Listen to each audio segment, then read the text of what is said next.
ನಮಸ್ತೆ ನನ್ನ ಆತ್ಮೀಯ ಸ್ನೇಹಿತರೆ ಹಾಗೂ ಮುದ್ದು ಮಕ್ಕಳೇ. ದಯಾಪರತೆ ನಿಮ್ಮಲ್ಲಿ ತುಂಬು ತುಳುಕುತ್ತಿರಲಿ, ಆದರೆ ಆ ಸಲುವಾಗಿ ಮೋಸ ಹೋಗದೆ. ಈ ಒಂದು ಲೋಕೋಕ್ತಿಯ ಅರ್ಥ ನಮ್ಮಲ್ಲಿ ವಿಶ್ವಾಸ ಅನ್ನೋದು ಅಥವಾ ನಂಬಿಕೆ ಅನ್ನೋದು ಒಬ್ಬರ ಮೇಲೆ ಇರಬೇಕು. ಆದರೆ ಅತಿಯಾದ ನಂಬಿಕೆಯಿಂದ ನಮಗೆ ಕೆಲವೊಂದ್ಸಲ ಕೂತು ಬರುತ್ತೆ ಅನ್ನೋದು ನಾನು ಇವತ್ತು ಹೇಳಕೊಟ್ಟಿರೋ ಒಂದು ಕಥೆಯ ಸಾರಾಂಶ. ಒಂದು ಊರಿನಲ್ಲಿ ಒಬ್ಬ ಬ್ರಾಹ್ಮಣ, ಆ ಬ್ರಾಹ್ಮಣ ಹೀಗೆ ಒಂದು ದಾರಿಯಲ್ಲಿ, ಕಾಡು ದಾರಿಯಲ್ಲಿ ಹೋಗ್ತಾ ಇರ್ಬೇಕಾದ್ರೆ ಒಂದು ಪಾಳ್ಬಾವಿ, ತುಂಬಾ ಆಳವಾಗಿರುವಂತ ಒಂದು ಪಾಳ್ಬಾವಿಯಲ್ಲಿ ಒಂದು ಶಬ್ದ ಕೇಳತ್ತೆ ಅವನಿಗೆ. ಅವನು ತಕ್ಷಣ ಕಾಡಲ್ವಾ, ಸ್ವಲ್ಪ ಹೆದರಿದಾಗ ಅವನು ಸುತ್ತಲೂ ನೋಡ್ತಾನೆ, ಏನಾದ್ರೂ ಪ್ರಾಣಿಗಳು ಯಾವ್ದಾದ್ರು ನನ್ನ ಹಿಂದೆ ಬರ್ತಾ ಇರ್ಬೋದಾ ಅಂತ ಅನ್ಕೊಂಡು ಹೆದರ್ತಾನೆ. ಆದ್ರೆ ಯಾರೂ ಅವನನ್ನ ರಕ್ಷಣೆಗಾಗಿ ಕೇಳೋ ತರ ಇರುತ್ತೆ, ಕಾಪಾಡಿ ಕಾಪಾಡಿ ಅನ್ನೋ ತರ. ಆದ್ರೆ ಏನು ಕಾಣಿಸ್ತಾ ಇರಲ್ಲ ಅವನಿಗೆ. ಕ್ಷಣಕಾಲ ಭಯ ಕೂಡ ಆಗುತ್ತೆ, ಏನಾದ್ರೂ ದೆವ್ವ ಏನಾದ್ರೂ ಇರ್ಬೋದೇನಪ್ಪ ಅಂತ. ಆದ್ರೆ ಒಮ್ಮೆ ಆ ಬಾವಿಯಿಂದ ಎಲ್ಲಿ ಬರ್ತಾ ಇರ್ಬೋದು ಆ ಶಬ್ದ ಅಂತ ಕೇಳ್ಕೊಳ್ಳುವಾಗ ಆ ಶಬ್ದ ಆ ಬಾವಿಯಿಂದ ಬರ್ತಾ ಇರುತ್ತೆ. ತುಂಬಾ ಆಳವಾದ ಬಾವಿ, ಅಲ್ಲಿ ಯಾವುದೇ ಸಹಾಯ ಇಲ್ಲದೆ ಮೇಲೆ ಬರಕ್ ಆಗೋದೇ ಇಲ್ಲ, ಅಷ್ಟು ಆಳವಾಗಿತ್ತು. ಅಲ್ಲಿ ಒಂದು ಹಾವು ಮತ್ತು ಒಂದು ಹುಲಿ ಮತ್ತೆ ಒಬ್ಬ ಮನುಷ್ಯ, ಈ 3 ಜನ, ಅದರೊಳಗಡೆ ಕೋತಿ ಕೂಡ ಇತ್ತು ಅದ್ರ ಜೊತೆಗೆ. ಈ 4 ಜನ ಅದ್ರ ಒಳಗಡೆ ಬಿದ್ಬಿಟ್ಟಿದ್ದಾರೆ. ಬಟ್ ಒಬ್ರಿಗೊಬ್ರು, ಇಲ್ಲಿ ಹುಲಿ ಬೇರೆ ಇದೆ, ಹಾವು ಬೇರೆ ಇದೆ, ಮನುಷ್ಯ, ಕೋತಿ, ಒಂಥರ ಎಲ್ಲ ವಿಚಿತ್ರವಾದ ವ್ಯಕ್ತಿತ್ವ ಇರುವಂತ ಪ್ರಾಣಿಗಳಲ್ಲಿದ್ದಾರೆ. ಇನ್ಕ್ಲೂಡಿಂಗ್ ಮನುಷ್ಯನ ಒಬ್ಬ ಪ್ರಾಣಿ ಅಲ್ವೇನ್ರಿ, ಅದಕ್ಕೆ ಹೇಳಿದೆ, ಓಕೆನಾ. ಸೊ ಮನುಷ್ಯ ಹೇಳ್ತಾನೆ, ದಯವಿಟ್ಟು ನಾನು ನಂತರ ಒಬ್ಬ ಮನುಷ್ಯ ಅಲ್ವಾ, ದಯವಿಟ್ಟು ನನ್ನನ್ನು ಸಹಾಯ ಮಾಡು, ನನಗೇನಾದರೂ ಒಂದು ಇಲ್ಲಿಂದ ಮೇಲೆ ಬರೋಕೆ ನನಗೆ ಸಹಾಯ ಮಾಡು ಅಂತ ಕೇಳ್ಕೊತಾನೆ. ಅವನು ಸಹಜವಾಗಿ ಮನುಷ್ಯನಿಗೆ ಸಹಾಯ ಮಾಡ್ಬೇಕಲ್ವಾ, ಅವನ ಹತ್ರ ಇದ್ದಂಥ ಒಂದು ಪಂಚೆಯಿಂದ ಅದನ್ನು ತೆಗೆದುಬಿಟ್ಟು ಅವನು ಅದಕ್ಕೆ ಹಾಕಿ ಆ ಮನುಷ್ಯನಿಗೆ ಸಹಾಯ ಮಾಡ್ತಾನೆ. ಅವನ ಮೇಲ್ಗಡೆ ಬರ್ತಾನೆ. ಆ ನಂತರ ಕೋತಿ ಕೇಳುತ್ತೆ, ನನ್ನಿಂದ ನಿನ್ಗೆ ಏನೂ ತೊಂದರೆ ಆಗಲ್ಲ, ಪ್ಲೀಸ್ ನನ್ನನ್ನು ಇಲ್ಲಿಂದ ಹೊರಗಡೆ ತರ್ತೀಯಾ ಅಂತ ಕೇಳುತ್ತೆ. ನಿನಗೆ ಯಾವಾಗಾದ್ರೂ ನಿನ್ನ ಕಷ್ಟ ಕಾಲದಲ್ಲಿ ನಾನು ನಿಂಗೆ ಸಹಾಯ ಬರ್ತೀನಪ್ಪ, ನಿನ್ ಪುಣ್ಯ ಬರುತ್ತೆ ಅಂತ ಕೋತಿ ಕೂಡ ಹೇಳುತ್ತೆ. ಹಾಗೆ ಕೋತಿಯಿಂದ ಯಾವುದೇ ಹಾನಿ ಇಲ್ಲದ ಕಾರಣ ಆ ಬ್ರಾಹ್ಮಣ ಏನ್ ಮಾಡ್ತಾನೆ, ಅದನ್ನು ಮೇಲ್ಗಡೆ ತಗೋತಾನೆ, ಸಹಾಯ ಮಾಡ್ತಾನೆ, ಅಂದ್ರೆ ಮೇಲ್ಗಡೆ ಬರೋಕೆ. ಸರಿ, ಇಲ್ಲಿರೋದು ಕೆಳಗಡೆ ಇರೋದು ಬಾವಿಯಲ್ಲಿ ಒಂದು ಹುಲಿ ಮತ್ತೆ ಹಾವು, ಆ ಎರಡೂ ಒಂಥರ ಅಪಾಯಕಾರವಾದ ಕಾರಿಯಾದಂತ ಪ್ರಾಣಿಗಳೇ ಅಲ್ವಾ. ಆದ್ರೂ ಹುಲಿ ಹೇಳುತ್ತೆ, ನೋಡಪ್ಪ, ನಾನು ನಿನ್ಗೆ ಮನುಷ್ಯನ ಮಾಂಸ ತಿಂದು ಬದುಕ್ತಾನೆ ಇರ್ಬೋದು, ಆದ್ರೆ ನಾನು ನಿನ್ಗೆ ಏನೂ ಹಾನಿ ಮಾಡಲ್ಲ, ಆ ಥರ ಪ್ರಾಮಿಸ್ ನಾನು ನಿನ್ಗೆ ಕೊಡ್ತೀನಿ, ನಾನು ಯಾವುದೇ ಕಾರಣಕ್ಕೂ ನನ್ನಿಂದ ನಿನಗೆ ಹಾನಿ ಆಗಲ್ಲ, ದಯವಿಟ್ಟು ಸಹಾಯ ಮಾಡು ಅಂತ ಕೇಳತ್ತೆ. ಸರಿ, ಬೈತಲ್ಲೇ ಅವನೇನ್ ಮಾಡ್ತಾನೆ, ಅದಕ್ಕೂ ಒಂದು ಅವನ ಬಟ್ಟೆಗಳನ್ನ ಹಾಕಿ ಮೇಲೆ ಬರ್ಲಿಕ್ಕೆ ಸಹಾಯ ಮಾಡ್ತಾನೆ. ಆಯ್ತು, ಅದು ಒಂದು ಕೃತಜ್ಞತಾ ಮನೋಭಾವದಿಂದ ತುಂಬಾ ಧನ್ಯವಾದಗಳ ಹೇಳ್ಬಿಟ್ಟು, ನಿನಗೆ ಕಷ್ಟ ಕಾಲದಲ್ಲಿ ಯಾವತ್ತಾದ್ರೂ ಆಗ್ಲಿ ನನ್ನನ್ನ ನೆನೆಸ್ಕೋ ಅಥವಾ ನನ್ನ ಹತ್ರ ಬಾ, ನಾನ್ ನಿನ್ಗೆ ಸಹಾಯ ಮಾಡ್ತೀನಿ ಅಂತ. ಸೊ ಹಾಗೆ ಹೇಳಿದಾಗ ಅವನ್ಗೆ ಓಕೆ, ನೋಡು, ಪ್ರಾಣಿಗಳಲ್ಲೂ ಕೂಡ ಇಂಥ ಕ್ರೂರ ಪ್ರಾಣಿಗಳಲ್ಲೂ ಒಂದು ಮನುಷ್ಯತ್ವ ಅನ್ನೋದಿರುತ್ತೆ ಅಥವಾ ಒಂದು ಅಂತಃಕರಣ ಇರುತ್ತೆ ಅಂತ ಅವನ್ಗೆ ಅರ್ಥ ಆಗುತ್ತೆ. ನೆಕ್ಸ್ಟ್ ಇದ್ದಿದ್ದು ಹಾವು. ಸರಿ, ಇಷ್ಟೆಲ್ಲ ಪ್ರಾಣಿಗಳನ್ನ, ಹುಲಿ ಅಂತ ಪ್ರಾಣಿಗಳನ್ನೇ ಬಿಟ್ಟಿದ್ದೀನಿ, ಹಾವು ಕೂಡ ರಿಕ್ವೆಸ್ಟ್ ಮಾಡುತ್ತೆ, ಏನಂತಂದ್ರೆ, ನೋಡಪ್ಪ, ಹುಲಿ ಅಂತದನ್ನೇ ಬಿಟ್ಟಿದೀಯಾ, ಸಹಾಯ ಮಾಡಿದೀಯಾ ಮೇಲ್ಗಡೆ ಎತ್ತಿ, ನನಗೂ ಸಹಾಯ ಮಾಡ್ಬೋದಲ್ವಾ, ನಾನು ನಿನ್ಗೇನು ಹಾನಿ ಮಾಡಲ್ಲ, ನಿನ್ನ ಕಷ್ಟ ಕಾಲದಲ್ಲಿ ನಾನು ನಿಂಗೆ ಹೆಲ್ಪ್ ಮಾಡ್ತೀನಿ, ನಿನಗೆ ಗೊತ್ತಿರೋಂಗೆ ಮನುಷ್ಯನ ಪೂಜೆ ಮಾಡ್ತಾನೆ, ನನ್ನಿಂದ ನಿನ್ಗೆ ಹಾನಿ ಆಗಲ್ಲಪ್ಪ, ನನಗೆ ತೊಂದರೆ ಕೊಟ್ಟರೆ ಮಾತ್ರ ನಾನು ಬೇರೆಯವ್ರಿಗೆ ತೊಂದರೆ ಕೊಡೋದು ಅಂತ ಹೇಳ್ತಾರೆ. ಸರಿ, ಅವನಿಗೇನೋ ಸರಿ ಅನ್ಸುತ್ತೆ, ಯಾಕಂದ್ರೆ ಅವು ಕೂಡ ತುಂಬಾ ಒಳ್ಳೆ ಪ್ರಾಣಿನೇ. ಏನಂದ್ರೆ ಯಾವುದೇ ಕಾರಣಕ್ಕೂ ನಾವು ಯಾವಾಗಾದ್ರೂ ಅದಕ್ಕೆ ತೊಂದರೆ ಮಾಡಿದಾಗ ಮಾತ್ರ ಅದು ನಮಗೆ ಕಚ್ಚೋಕ್ ಬರೋದು. ಅದಷ್ಟಕ್ಕೆ ಅದು ಇರುವಾಗ ನಾವು ಯಾವುದೇ ರೀತಿ ಅದು ನಮ್ಗೆ ತೊಂದರೆ ಕೊಟ್ಟಿದ್ದಿಲ್ಲ. ಸೊ ಹಾಗಾಗಿ ಮತ್ತೆ ಇನ್ನೊಂದೇನಂದ್ರೆ, ಹಾವನ್ನ ನಾವು ಪೂಜೆ ಕೂಡ ಮಾಡ್ತೀವಲ್ವಾ. ಸೊ ಆ ಒಂದು ಮನಸ್ಸಲ್ಲಿ ಇಟ್ಕೊಂಡು ಅವನು ಅದಕ್ಕೂ ಸಹಾಯ ಮಾಡ್ತಾನೆ. ಮೇಲೆ ಬರುತ್ತೆ ಹಾವು ಕೂಡ, ಮತ್ತೆ ಏನು ಹಾನಿ ಮಾಡಲ್ಲ, ಅದು ಪಾಡಿ ಅದು ಹೊಟ್ಟೋಗುತ್ತೆ. ಸರಿ ಇವನು ಹೊರಡ್ತಾನೆ. ಮನೆಗೆ ತುಂಬ ಸಂಜೆ ಆಗಿರುತ್ತೆ, ಮನೆಗೆ ಹೋಗ್ತಾನೆ. ಮನೇಲಿ ಹೋದಾಗ ಹೆಂಡತಿ ಮಕ್ಳು ಹೇಳ್ತಾರೆ, ಏನಾದರೂ ತಿನ್ನೋಕೆ ತಂದ್ರ, ಇವತ್ತಾದರೂ ಏನಾದರೂ ಊಟಕ್ಕೆ ವ್ಯವಸ್ಥೆ ಮಾಡಿದ್ರಾ ಅಂತ. ಮನೆಯಲ್ಲಿ ಒಂದು ಕಾಳು ಏನು, ದವಸ ಧಾನ್ಯ ಏನೂ ಇಲ್ಲ. ಅವಳು ಚಿಂತಾಕ್ರಾಂತಳಾಗ್ತಾಳೆ. ಮತ್ತು ಮಕ್ಳು ಮುಖ ನೋಡ್ಬಿಟ್ಟು ಇವನಿಗೂ ಬೇಸರ ಆಗುತ್ತೆ. ಸರಿ, ಮಕ್ಳಿಗೆ ಗಂಜಿನೋ ಏನಾದರೂ ಮಾಡಿಕೊಡು, ನಾನು ಬೆಳಗ್ಗೆ ಏನಾದರೂ ಒಂದು ವ್ಯವಸ್ಥೆ ಮಾಡ್ತೀನಿ ಅಂತ. ಸರಿ ಅಂತ ಮಾರನೇ ದಿನ ಅವನಿಗೆ ನೆನಪಿಗೆ ಬರುತ್ತೆ, ಓಕೆ ನಾನು ಸಹಾಯ ಮಾಡಿದ್ನಲ್ಲ, ಅವರಲ್ಲಿ ಯಾರಾದರೂ ಒಬ್ಬರು ನನಗೆ ಸಹಾಯಕ್ಕೆ ಬರಬಹುದು, ಹೋಗಿ ನಾನು ಅವ್ರನ್ನ ಕೇಳ್ಕೊಳ್ಳೋಣ ಅಂತ. ಸರಿ ಅಂತ ಮೊದಲು ಹುಲಿ ಹತ್ರ ಹೋಗ್ತಾನೆ. ಹುಲಿ ಹೋಗ್ತಾ ಇರ್ಬೇಕಾದ್ರೆ ಹುಲಿ ಗವಿ ಸಿಗತ್ತೆ.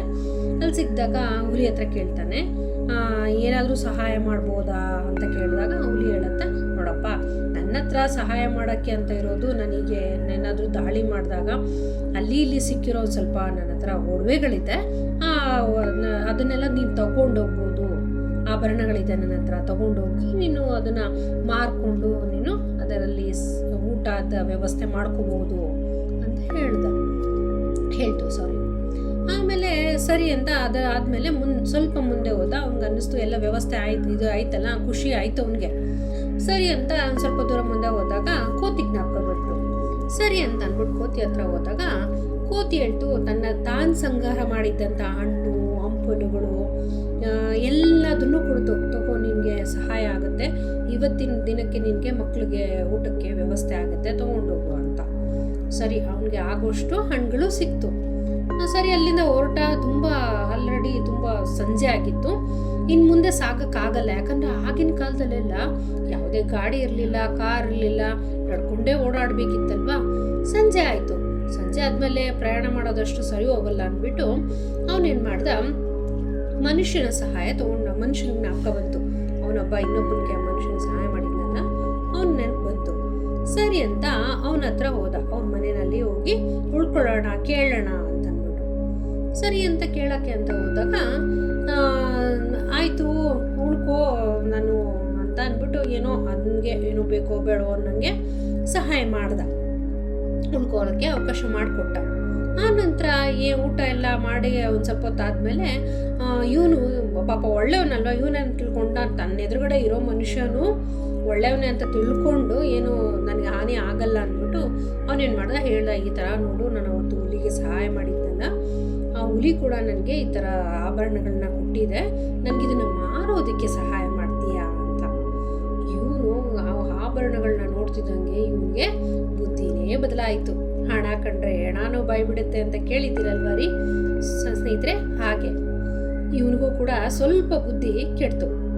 ಆ ಬುದ್ಧಿ ಕೆಟ್ಟ ತಕ್ಷಣ ಇವನೇನು ಮಾಡ್ದ, ರಾತ್ರಿ ಇವನು ಮಲಗಿರುವಾಗ ಹೋಗಿ ರಾಜನ ಆಸ್ಥಾನದಲ್ಲಿ ಈ ವರದಿನ ಮುಟ್ಟಿಸ್ದ, ಯಾರೋ ರಾಜನ ಆಸ್ಥಾನದಲ್ಲಿರೋ ಒಡವೆಗಳನ್ನು ಕದ್ದಿದ್ದಾರೆ ಅಂತ. ಸರಿ, ಇವನು ಬೆಳಗ್ಗೆ ಇನ್ನೇನು ಕಣ್ಣುಸ್ಕೊಂಡು ಬೆಳಗ್ಗೆ ಎದ್ದೇಳಬೇಕು, ಅಷ್ಟೊತ್ತಿಗೆ ರಾಜ ಭಟ್ರು ಅವನ ಎದುರುಗಡೆ. ಏನಾಯ್ತು, ಯಾಕೆ ಅಂತ ಕೇಳಿದ್ರೆ, ಈಗ ರಾಜ ಕರೀತಾ ಇದ್ದಾರೆ ಬನ್ನಿ ಅಂತ ಅವನನ್ನ ಹೇಳ್ಕೊಂಡೋದ್ರು. ಹೇಳ್ಕೊಂಡೋಗಿ ರಾಜ್ಯಸಭೆಯಲ್ಲಿ ಕೇಳಿದಾಗ, ನೀನು ರಾಜ ಅರಮನೆಯಲ್ಲಿರುವ ಒಡವೆಗಳನ್ನು ಕದ್ದಿದೀಯಾ, ಇವೆಲ್ಲ ಅರಮನೆಯ ಒಡವೆಗಳು ಅಂತ. ಅಯ್ಯೋ ಇಲ್ಲ ಮಹಾಪ್ರಭುಗಳೇ, ಖಂಡಿತವಾಗಿಯೂ ಇಲ್ಲ, ನಾನು ಇದನ್ನು ಕದ್ದದ್ದಲ್ಲ, ನನಗೆ ಯಾರೋ ಕೊಟ್ಟಿದ್ದು ಮಹಾಪ್ರಭುಗಳೇ ಅಂತ ದಯನೀಯವಾಗಿ ಕೇಳ್ಕೊಂಡ್ರು. ರಾಜ ಒಪ್ಪೋಕೆ ರೆಡಿ ಇರಲಿಲ್ಲ, ಯಾಕಂದರೆ ಅವನ ಕಣ್ಣೆದುರುಗಡೆನೇ ಅದ್ರ ಉದಾಹರಣೆ ಅಲ್ಲೇ ಇತ್ತು. ಸೊ ಹೀಗಿರ್ಬೇಕಾದ್ರೆ ಅವನೇನು ಮಾಡ್ದ, ಏನು ಹೇಳಿದ್ರು ಒಪ್ಪಕ್ಕೆ ರೆಡಿ ಇರಲಿಲ್ಲ, ಕಾರಣ ಅವನಿಗೆ ಶಿಕ್ಷೆಗೆ ಘೋಷಣೆ ಕೂಡ ಮಾಡಲಾಯಿತು. ಸರಿ, ಅವನಿಗೆ ಜೈಲ್ಗೆ ಹಾಕಿದ್ರು, ಕಾರಾಗೃಹದಲ್ಲಿ. ಅವನು ಹಾಗೆ ಒಂದು ಸ್ವಲ್ಪ ದಿನ ಕಳೆದಾದ್ಮೇಲೆ ನೆಕ್ಸ್ಟು ಅವನು ಹೇಳಿದ್ನಲ್ಲ, ನನ್ನನ್ನು ಕಷ್ಟ ಆದಾಗ ಹಾವು ಹೇಳಿತ್ತಲ್ವ, ನನ್ನನ್ನು ನೆನೆಸ್ಕೊ ಅಂತ. ಸರಿ ಅಂತ ಅವನು ಹಾವನ್ನ ನೆನೆಸ್ಕೊಂಡ. ಹಾವು ಬಂತು ಕೂಡ. ಬಂದು, ಏನಪ್ಪ ಯಾಕೋ ಇಲ್ಲಿದೆಯಾ, ನೀನು ಕಾರಾಗೃಹದಲ್ಲಿದೆಯಾ, ಏನಾಯಿತು ಅಂತೆಲ್ಲ ಕೇಳಿದಾಗ ಹೇಳ್ತು, ಬ್ರಾಹ್ಮಣ ಹೇಳ್ದ, ನೋಡು, ನಾನು ಈ ಥರ ಹೋದೆ, ಹುಲಿ ನನಗೆ ಸಹಾಯ ಮಾಡ್ತು, ಅದು ನನಗೆ ಕೈ ಮೀರಿ ಸಹಾಯ ಮಾಡ್ತು. ಬಟ್ ನಾನು ಅದಾದಮೇಲೆ ನಾನು ಮನುಷ್ಯನ ಮನೆಗೆ ಹೋದೆ, ಆ ಮನುಷ್ಯ ನನ್ನ ಏನು ಸಹಾಯ ಮಾಡಿದ್ದನ್ನು ಬಿಟ್ಬಿಟ್ಟು ಉಪಕಾರಕ್ಕೆ ಪ್ರತಿಫಲವಾಗಿ ನನಗೆ ಅಪಕಾರವನ್ನೇ ಮಾಡಿಬಿಟ್ಟ ಅಂತ ಅದು ತನ್ನ ದುಃಖವನ್ನು ತೋಡ್ಕೊಂಡ. ಸರಿ ಆಯಿತು, ನೀನೊಂದು ಕೆಲಸ ಮಾಡು ಅಂತ ಅಂದ್ಬಿಟ್ಟು, ನೀನು ರಾಜನಿಗೆ ಒಬ್ಬಳು ಮಗಳಿದ್ದಾಳೆ, ಆ ರಾಜನ ಮಗಳಿಗೆ ನಾನು ಹೋಗಿ ಕಚ್ತೀನಿ ಆಯಿತಾ. ಕಚ್ಚಿದಾಗ ಅದಕ್ಕೆ ಅವಳಿಗೆ ವಿಷ ಏರುತ್ತೆ. ಆ ವಿಷ ಏರಿದಾಗ ಅವನು ಎಲ್ಲನೂ ಡಂಗೂರ ಸಾರಿಸ್ತಾನೆ, ಊರಲ್ಲೆಲ್ಲರೂ ಯಾರಾದರೂ ಬಂದು ವೈದ್ಯ ಮಾಡಿ ಅದು ಇದು ಅಂತ ಅಂದ್ಬಿಟ್ಟು. ಅಲ್ಲಿ ಯಾರೂ ಅದನ್ನು ವೈದ್ಯ ಮಾಡೋಕ್ಕೆ ಆಗಲ್ಲ, ಆ ಥರ ನಾನು ವಿಷ ಇದು ಮಾಡಿರ್ತೀನಿ. ನೀನೊಂದು ಕೆಲಸ ಮಾಡು, ರಾಜನ ಅಥವಾ ರಾಜನ ಭಟ್ರ ಹತ್ರ ಈ ಕಡೆ ಬಂದಾಗ ಅವ್ರ ಹತ್ರ ಹೇಳು, ನಾನು ಬಂದು ನಾನು ವೈದ್ಯ ಮಾಡ್ತೀನಿ ಅಂತ ಹೇಳು ಅಂತ ಹೇಳಕ್ಕೆ ಹೇಳ್ತು. ಸರಿ ಅಂತ ಅವತ್ತಿನ ರಾತ್ರಿ ಮಗಳಿರ್ತಾಳಲ್ಲ ರಾಜನ ಮನೆಯಲ್ಲಿ ಮಗಳಿರ್ತಾಳಲ್ಲ, ಆ ಮಗಳಿಗೆ ಹೋಗಿ ಈ ಹಾವು ಕಡ್ದ್ಬಿಡ್ತು. ಕಡ್ದಾಗ ಪೂರ ನಂಜು ಮೈಯೆಲ್ಲ ಸೇರ್ಕೋತು. ಊರಲ್ಲೆಲ್ಲ ಡಂಗೂರ ಸಾರಿದ್ರ, ಎಲ್ಲಿ ಸಾರಿದ್ರು, ಯಾವ ವೈದ್ಯರು ಬಂದರೂ ಅದಕ್ಕೆ ವೈದ್ಯ ಮಾಡೋಕ್ಕಾಗಲಿಲ್ಲ. ಅಷ್ಟು ನಂಜು ಏರಿ ಹೋಗ್ಬಿಟ್ಟಿತ್ತು. ನಂಜು ಅಂದರೆ ವಿಷ ಅಂತ ಇಲ್ಲಿ ಅರ್ಥ. ಏರೋಯ್ತಲ್ಲ, ಸರಿ ಅಂತ ಅಂದ್ಬಿಟ್ಟು ಅವನು ಏನು ಮಾಡ್ದ, ಏನು ಮಾಡೋದು ಅಂತ ಇವನಿಗೆ ಚಿಂತಾಕ್ರಾಂತರ ಆಯಿತು. ಆದ ರಾಜ ಮತ್ತೆ ಅನೌನ್ಸ್ ಮಾಡ್ದ, ಯಾರು ನನ್ನ ಮಗಳಿಗೆ ಹುಷಾರು ಮಾಡಿ ಯಾವ ಕಡಿತದಿಂದ ನನಗೆ ಔಷಧಿ ಕೊಡ್ತಾರೋ ಅವರಿಗೆ ನಾನು ಅರ್ಧ ರಾಜ್ಯ ಕೊಡ್ತೀನಿ ಅಂತ ಹೇಳ್ದ. ಸರಿ ಅಂತ ಹಂಗಂತ ಹೇಳಿದಾಗ ಇವನೇನು ಮಾಡ್ದ, ಜೈಲಿನಲ್ಲಿ ಇದ್ನಲ್ಲ ಇವನು ಬ್ರಾಹ್ಮಣ, ಆ ಬ್ರಾಹ್ಮಣ ಆ ಸೇನಾಧಿಪತಿಗೆ ಹೇಳ್ದ, ಸೈನಿಕರಿಗೆ, ನೋಡು ನಾನು ವೈದ್ಯ ಮಾಡ್ತೀನಿ, ನನಗೂ ವೈದ್ಯ ಬರುತ್ತೆ, ನನಗೊಂದ್ಸಲ ಪ್ರಯತ್ನ ಮಾಡೋಕ್ಕೆ ಅವಕಾಶ ಮಾಡಿಕೊಡು ಅಂತ. ಅವನು ಸೈನ್ಯಾಧಿಪತಿ ಹೇಳ್ದ, ಸುಮ್ಮನೆ ಕೂತ್ಕೋ, ಓಹೋ ಬಾರಿ ಇದು ನೀನು ಈಚೆ ಹೋಗ್ಲಿಕ್ಕೆ ಆಡ್ತಾರ ನಾಟಕನ ಅಂತ ಕೇಳ್ದ. ಇಲ್ಲಪ್ಪ, ನಾನು ನಿಜವಾಗ್ಲೂ ವೈದ್ಯ ಮಾಡ್ತೀನಿ, ನನಗೆ ಒಂದೇ ಒಂದು ಅವಕಾಶ ಮಾಡೋಕ್ಕೆ ಅವಕಾಶ ಮಾಡಿಕೊಡಿ ಅಂತ ಕೇಳ್ದ. ಸರಿ ಅಂತ ರಾಜನ ಹತ್ರ ಈ ವಿಷಯ ಹೋಯ್ತು.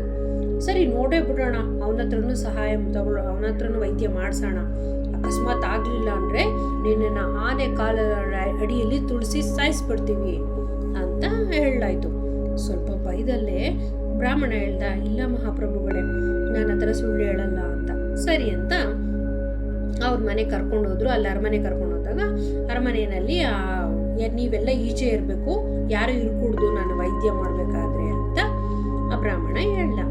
ಸರಿ ಅಂತ ಎಲ್ಲರೂ ಈಚೆ ಹೋದ್ರು. ರಾಣಿ ಮತ್ತೆ ಇವನು ಬ್ರಾಹ್ಮಣ ಇಬ್ಬರೇ ಇದ್ದಿದ್ದು. ಆವಾಗ ಅವನು ಆ ಹಾವನ್ನ ಕರೆದ.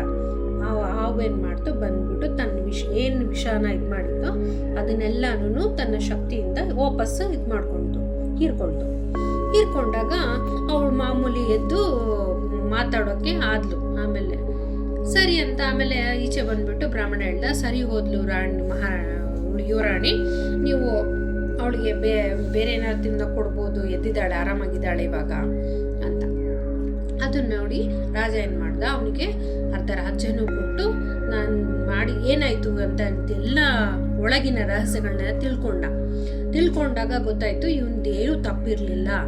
ಇದನ್ನು ಅವನ ಸ್ನೇಹಿತ ಯಾರು ಸಹಾಯ ಮಾಡಿದ್ನಲ್ಲ ಬ್ರಾಹ್ಮಣ, ಆ ಮನುಷ್ಯನ ಮಾಡಿದ ತಪ್ಪಿದು, ಇವನೇನು ಅದರಲ್ಲಿ ಇವನ ಕೈವಾಡ ಇಲ್ಲ ಅಂತ ತಿಳಿದ ತಕ್ಷಣ ಅವನನ್ನ ಕರೆಸಿ ಜೈಲಿಗೆ ಹಾಕಿದ್ರು. ಆಮೇಲೆ ಇವನನ್ನ ಬಿಟ್ಟು ಇವನಿಗೆ ರಾಜ್ಯನೂ ಕೊಟ್ಟು ರಾಜ್ಯಭಾರಕ್ಕೆ ಆಗುವಂಥ ಸಹಾಯಗಳನ್ನೆಲ್ಲ ಮಾಡಿದ್ರು. ಸೊ ಇಷ್ಟೇ ನೋಡಿ ಸ್ನೇಹಿತರೆ, ನಾವು ಯಾರಿಗಾದ್ರೂ ಉಪಕಾರ ಮಾಡುವಾಗ ನಾವು ನಿರ್ವಂಚನೆಯಿಂದ ಯಾವುದೇ ಪ್ರತಿಫಲಾಪೇಕ್ಷೆ ಇಲ್ದಲೆ ಸಹಾಯ ಮಾಡಿರ್ತೀವಿ. ಆ ಮನುಷ್ಯ ಯಾರು, ಎದುರುಗಡೆ ಮನುಷ್ಯ ಏನು ನೋಡ್ತಾ ಇದೆ ಅಂತ ಯೋಚನೆ ಮಾಡ್ದಲ್ಲೇ ಸಹಾಯ ಮಾಡಿಬಿಡ್ತೀವಿ. ಆದರೆ ಕೆಲವೊಂದ್ಸಲ ನಾವು ಮಾಡಿರೋ ಎಷ್ಟೋ ಒಳ್ಳೆ ಕೆಲಸಗಳು ಕೂಡ ನಮಗೆ ವಾಪಸ್ ನಮ್ಗೆ ಅದರಿಂದನೇ ಕೆಟ್ಟದಾಗುತ್ತೆ ಅನ್ನೋದಕ್ಕೆ ಒಂದು ಉದಾಹರಣೆ. ಸೊ ಈ ಕಥೆಯಿಂದ ನಾವೇನು ತಿಳ್ಕೊತೀವಿ ಹೇಳಿ, ನಾವು ಯಾವಾಗ್ಲೂ ಎಲ್ಲರನ್ನೂ ಹಾಲೆಲ್ಲ ನೋಡಿದ ಹಾಲೆಲ್ಲನೂ ಹಾಲಾಗಿರಲ್ಲ, ಅದೆಲ್ಲ ಹಾಲನೂ ಇರುತ್ತೆ ಅದರಲ್ಲಿ ಅಂತನೂ ತಿಳ್ಕೊಬೇಕು. ಸೊ ಹಾಗಾಗಿ ಮಕ್ಕಳೇ ಹಾಗೂ ಸ್ನೇಹಿತರೆ, ಜೀವನದಲ್ಲಿ ಯಾರಿಗಾದ್ರೂ ಸಹಾಯ ಮಾಡೋಕ್ಕೆ ಮುಂಚೆ ಅವರು ಅದಕ್ಕೆ ಯೋಗ್ಯರಿದ್ದಾರ ಅಂತನೂ ನೀವು ಒಂದ್ಸಲ ಪರಿಶೀಲಿಸೋದು ಒಳ್ಳೆಯದು ಅಂತ ನನ್ನ ಅಭಿಪ್ರಾಯ ಅಷ್ಟೆ. ಇವತ್ತಿನ ಈ ಕತೆ ನಿಮ್ಗೆ ಇಷ್ಟ ಆಗಿದ್ರೆ ಪ್ಲೀಸ್ ಲೈಕ್ ಮಾಡಿ, ಶೇರ್ ಮಾಡಿ, ಸಬ್ಸ್ಕ್ರೈಬ್ ಮಾಡಿ. Thank you.